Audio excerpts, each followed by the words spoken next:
Gracias, señora presidenta. Señor Mariano Rajoy, ¿qué medidas tiene planeadas tomar su Gobierno a propósito de la subida del precio de la luz? Señor presidente del Gobierno. Muchas gracias, señor Iglesias. Bien, como usted sabe, el precio de la electricidad, además de impuestos, tiene dos partes. Una libre, que la fija el mercado, y otra regulada, que la fija el Gobierno. No le voy a contar, porque no tiene sentido y usted lo conoce, cómo encontramos las cosas en su momento y las decisiones que tuvimos que adoptar. Lo que sí puedo decirle es que la parte regulada, la que depende del Gobierno, que es el 42% de la factura, lleva congelada 3 años y el último año bajó el 2,8%. Y el problema lo tenemos hoy en la parte libre, es decir, la que depende del mercado. Esta ha subido. ¿Por qué ha subido? Pues porque desde el precio mínimo de enero del año pasado, 2016, el petróleo ha subido el 112%, el gas natural un 130% y el carbón un 113%. Y, por tanto, pues lo normal es que se produzca una subida en el precio de la electricidad. Además, las condiciones meteorológicas no ayudan. Producir electricidad, sí, con centrales hidroeléctricas o eólicas, agua o viento, pues es más barato que hacerlo con gas o con petróleo. Esto es increíble que todavía haya que explicarlo, porque parece que no se entiende, pero es así. Tampoco ayuda la situación de Francia y otros factores, pero insisto, el factor más determinante es la subida de más del 100% del precio del petróleo, gas natural y carbón. Esto no ha ocurrido solo aquí, esto ha ocurrido en todos los países de Europa. Las facturas en Francia, Suiza, Italia, Bélgica y otros países pues han subido más que en el nuestro. ¿Qué pasará, que es lo más importante en el conjunto del año?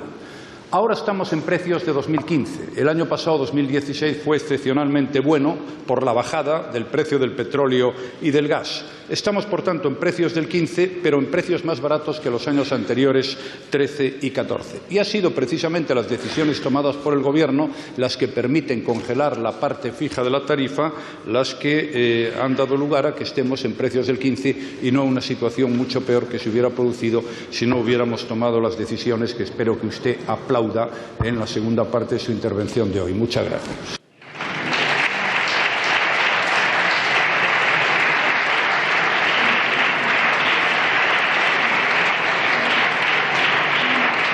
Señor Iglesias. Gracias, señora presidenta. Señor Mariano Rajoy, le agradezco que en esta ocasión, además de mirar al cielo y esperar a que llueva, haya dado usted alguna explicación más. Como estará de acuerdo conmigo en que la subida de la luz genera una enorme alarma social entre los ciudadanos españoles, le voy a proponer que seamos constructivos en esta sesión de control. Yo le voy a proponer 5 medidas que podría tomar su Gobierno y le voy a pedir que las anote y me conteste si les parecen bien o si no les parecen bien. Creo que es una manera, señor Mariano Rajoy, muy sensato de dirigirnos el uno al otro. La primera medida que le propongo: hacer una auditoría de los costes de generación de la electricidad en España. Y si esa auditoría nos dice que efectivamente los costes de generación de la electricidad están muy alejados del precio final, pues entonces se cambia el sistema de fijación de precios y limitamos los abusos del oligopolio eléctrico. La segunda medida: gravar fiscalmente los llamados beneficios caídos del cielo de las nucleares y de las hidroeléctricas. La tercera: recuperar la gestión pública de las centrales hidroeléctricas cuando caduque la concesión y así evitamos que se esté especulando sobre el agua embalsada. La cuarta: suprimir el impuesto al sol y así favorecemos realmente el autoconsumo. Y la quinta: ya que la luz es un bien de primera necesidad, le propongo que reduzcamos el IVA del 21% al superreducido del 4% o al menos al reducido del 10%. Ponía usted ejemplos de otros países, no le estoy proponiendo nada extraño.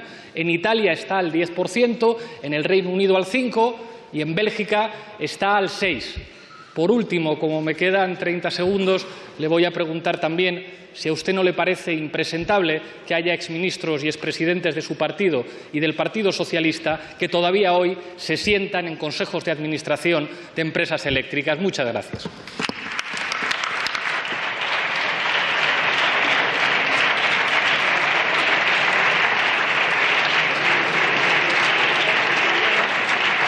Señor presidente del Gobierno. Adelante.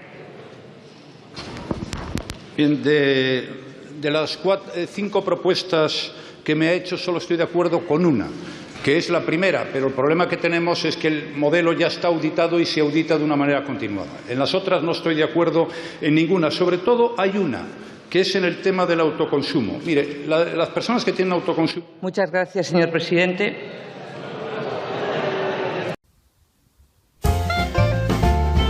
Suscríbete a Toro Radio. Gracias, señora presidenta. Señor ministro, ¿qué medidas piensa adoptar el Gobierno para que España deje de bajar puestos en el índice de percepción de la corrupción de Transparencia Internacional publicado esta semana? Gracias.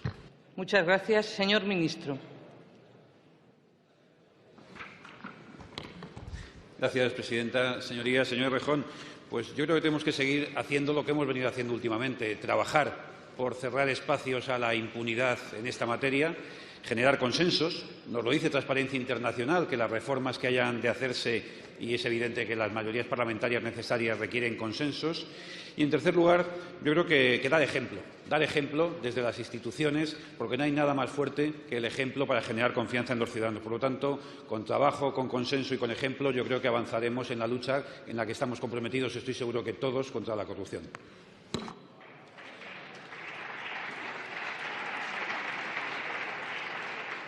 Adelante, señor Errejón. Gracias. No se lo tome mal, señor ministro. Yo inicialmente le dirigí la pregunta a la señora vicepresidenta, no porque no quiera discutir con usted, sino porque la señora vicepresidenta vino en el 2013 a esta Cámara a presentar un plan anticorrupción, asumiendo así que no era un problema jurídico, que era un problema de primer orden y de orden político.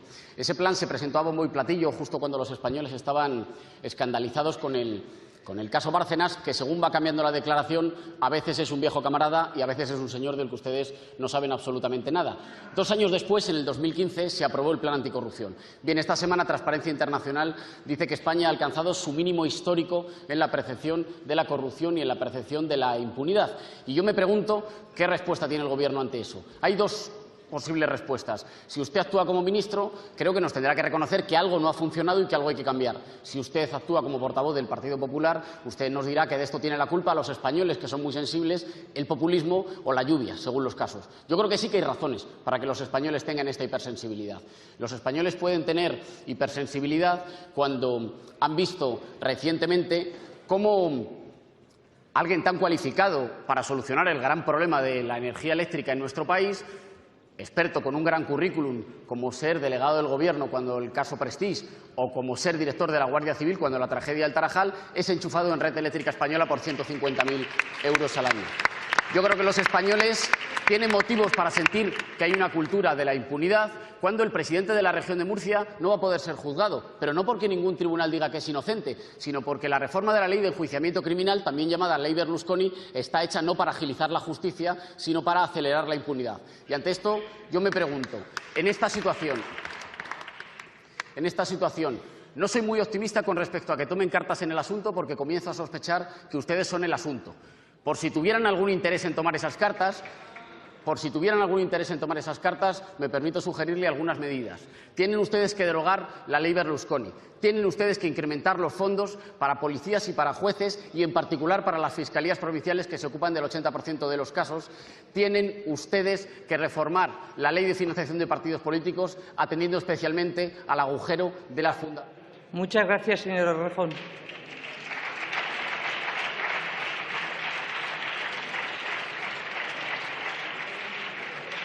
Señor ministro. Adelante. Gracias, presidenta. Señoría, yo creo que hemos hecho muchas cosas en esta Cámara y deberíamos reconocerlo. Sería bueno para saber lo que hemos hecho bien y lo que nos queda por delante. Hoy, en España, los partidos políticos tienen una ley de financiación que antes no tenían. Hoy los partidos políticos tienen responsabilidad penal si cometen delitos en esa materia. Hoy, quien roba dinero público no puede obtener un beneficio penitenciario hasta que no devuelve el último euro de lo robado. Hoy hay una ley de transparencia que antes no había, y todo esto lo ha hecho el Grupo Parlamentario Popular con sus votos y sin el apoyo del resto de la Cámara en la 10ª legislatura. Eso es lo que tenemos hoy. Pero hay que hacer más, seguro que sí, seguro que hay que hacer más, y nos lo dice Transparencia Internacional. Hombre, también es verdad que esos índices de Transparencia Internacional, como usted sabe, son percepciones, no son tampoco ciencia, y por lo tanto yo prefiero que me comparen con mis iguales. Yo en esto sí quiero ser holandés, podríamos ser holandeses y estaríamos en los octavos en este ranking y no estaríamos por detrás de Qatar, de Botswana y de otros países que, permítanme que dude de la objetividad de esos índices. Pero insisto, se puede hacer mucho. Y yo creo que lo tenemos que hacer. Tenemos que evitar que haya becas black, que se contraten asistentes sin dar de alta en la seguridad social, que se puedan tener asesoramiento al país que más corrupción tiene en el mundo. Yo creo que ustedes seguramente han traído también este tema aquí porque les interesa debatir estas cuestiones. ¿Saber lo que dice el informe de Transparencia Internacional? Que el populismo es generación de corrupción. Y dice también que Venezuela es el último país en el ranking de la corrupción. Por lo tanto, yo creo que está bien que hablemos de Transparencia Internacional y que hablemos de lo que hay que hacer en España para mejorar en nuestros índices. Yo estoy seguro que tenemos todavía mucho por hacer y ojalá lo hagamos durante esta legislatura, señoría.